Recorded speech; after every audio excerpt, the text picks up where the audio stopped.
இந்த சேனலை தொடர்ந்து நடத்த உதவி செய்ய நினைப்பவர்கள் உதவி செய்யலாம். வணக்கம். வருகிற கல்வியாண்டு முதல் சிபிஎஸ்இ பாடத்திட்டத்தில் இந்தியா முழுவதுமே மும்மொழி கொள்கை அப்படிங்கிற ஒரு திட்டத்தை ஆர்எஸ்எஸ் கையில் எடுத்துகிட்டு வந்திருக்கு. இதுக்கான அறிவிப்புகள்லாம் வந்துருச்சு. முதலாக இதற்கு எதிராக தமிழ்நாட்டிலிருந்து முதல்வர் ஸ்டாலின் அவர்கள் குரல் கொடுத்திருக்கிறார். அவர் சொல்கிறாரு, தமிழ் உட்பட இந்தியாவினுடைய தொன்மையான மொழிகள், இந்தியாவுடைய ஒவ்வொரு மாநிலத்திலும் இருக்கக்கூடிய சிறப்பான மொழிகள் அனைத்தையுமே இல்லாமலாக்குவதற்கான ஆர்எஸ்எஸ்னுடைய 100 வருட கனவு தான் இது. இப்போ இதற்கு எதிராக நாம் எல்லாம் ஒன்றுபட்டு நிற்க வேண்டியிருக்கிறது. தமிழ்நாட்டிலிருந்து இந்த குரல் முதல்ல எழும்பியிருக்கு. அவர் கூடுதலாக ஒரு மிக முக்கியமான கேள்வியை கேட்குறார். எடப்பாடி பழனிசாமியை பார்த்து, மாங்கா அன்புமணியை பார்த்து, தினகரனை பார்த்து, இன்னபுறம் அந்த கூட்டணி கட்சியில் இருக்கிறாங்க இல்லையா, இவர்களையெல்லாம் பார்த்து கேட்கிறார்கள், தமிழ் போன்ற தொன்மையான மொழிகளை திட்டமிட்டு அழிப்பதற்காக ஆர்எஸ்எஸ் முன்னெடுத்திருக்கக்கூடிய இந்த திட்டம் குறித்து தமிழ்நாட்டு மக்கள் மத்தியில் நீங்கள் என்ன சொல்ல போகிறீங்க அப்படிங்கிற கேள்வி. இது ஒன்று. ரெண்டாவது மிக முக்கியமான விஷயம், FCRA என்று சொல்லக்கூடிய ஒரு புதிய திட்டம் இல்லையா.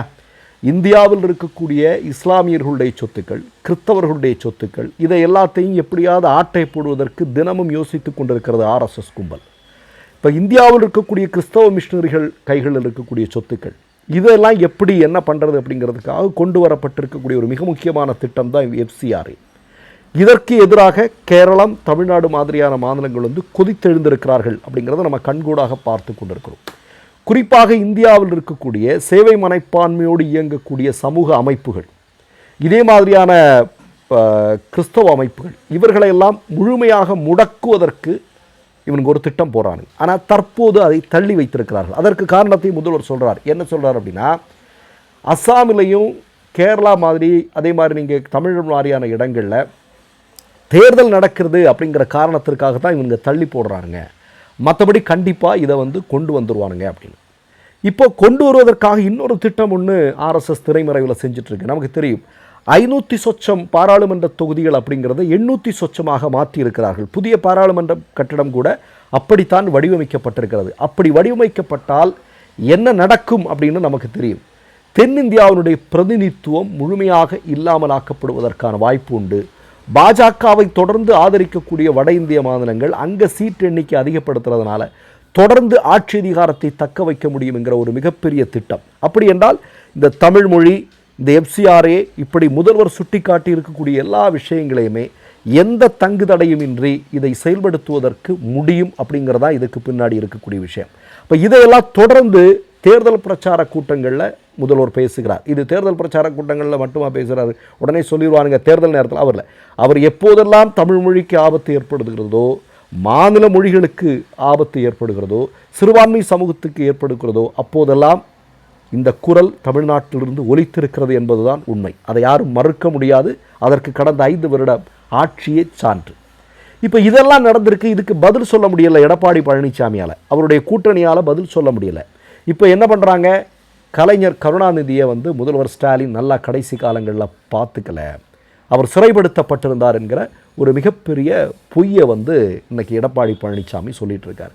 அதற்கு அவர் தகுந்த பதிலடி கொடுத்திருக்கிறார். அரசியல் மாண்பற்றவர், மறைந்த தலைவர்களை பற்றி இப்படி அவதூறு பேசுவது என்பது அரசியல் மாண்பற்றது அப்படிங்கிறது முதல்வர் ஸ்டாலின் அவர்கள் சொல்லியிருக்கார். நம்ம தமிழ்நாட்டு மக்களின் சார்பாக எடப்பாடிட்ட ஒரே ஒரு கேள்வி தான் கேட்கணும்.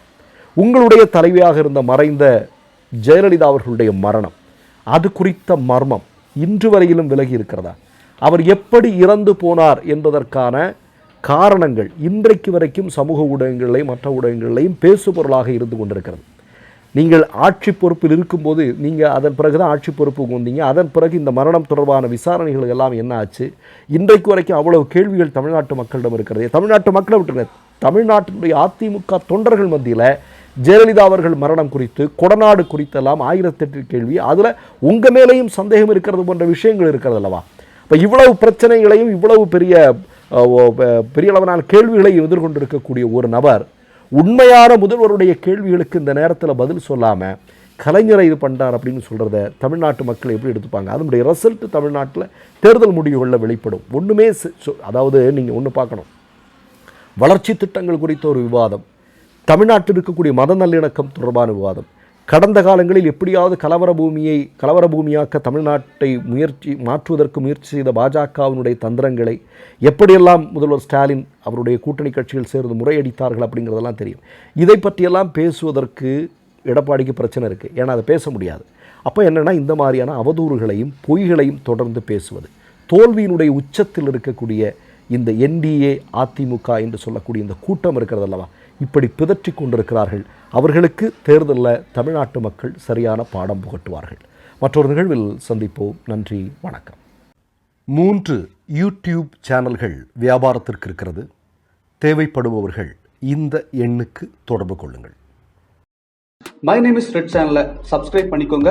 அதுக்கப்புறமா பக்கத்தில் இருக்கிற ஜாயின் பட்டனை கிளிக் பண்ணீங்கன்னா ஒரு நியூ பேஜ் ஒன்று ஓப்பன் ஆகும். அதுலேயும் ஜாயின் பட்டனே கிளிக் பண்ணிக்கோங்க.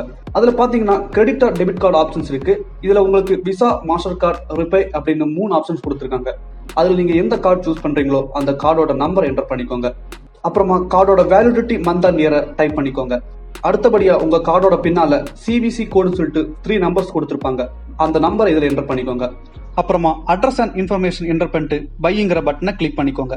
ஒருவேளை உங்க கார்டு நம்பர் இன்வாலிட்னு காமிச்சிச்சுன்னா உங்க கார்டில் இன்டர்நேஷனல் யூசேஜை எனேபிள் பண்ணுங்க.